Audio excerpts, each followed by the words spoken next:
This praying mantis is hungry, which is really bad news for every insect living in this meadow. Because out of every bug on Earth, the mantis is by far the worst one to get eaten by, and has the cruelest way of killing its prey.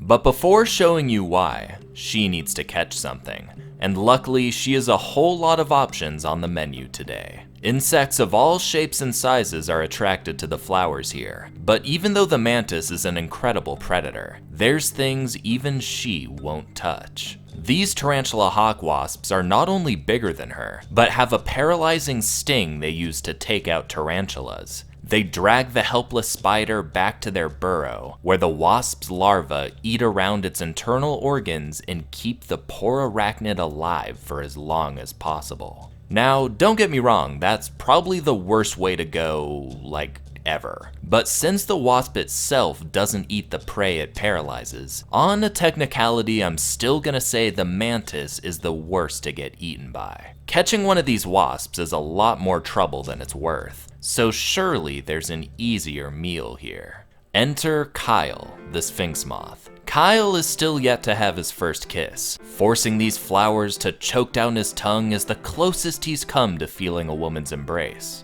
But our mantis is looking to change that. Sphinx moths are usually nocturnal, but Kyle is on something of a bender, and is making the most of the flowers that only open during the day. His tongue is one of the largest of all moths and butterflies, and unfurls like a party horn towards his meal. Alright, well, I hope you guys didn't get too attached to him.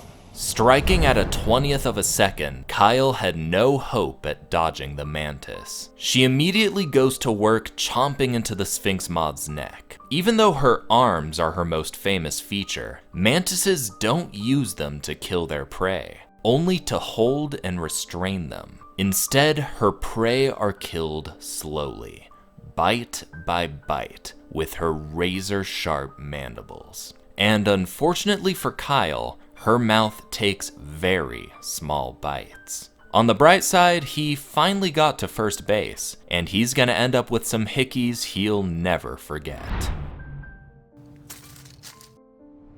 Now that that pesky thing is finally out of the way, our mantis can finally get at the good stuff. As she chews through tendons and nerve endings, the sphinx moth's wings spasm and flap, kicking up dust and fur into the mantis's eyes, which looks super uncomfortable, but it's well worth the reward. Believe it or not, Kyle is what I would call lucky. Usually, mantises don't start with the neck, and instead will bite off parts of the victim's face or limbs before the poor insect is finally rewarded with death.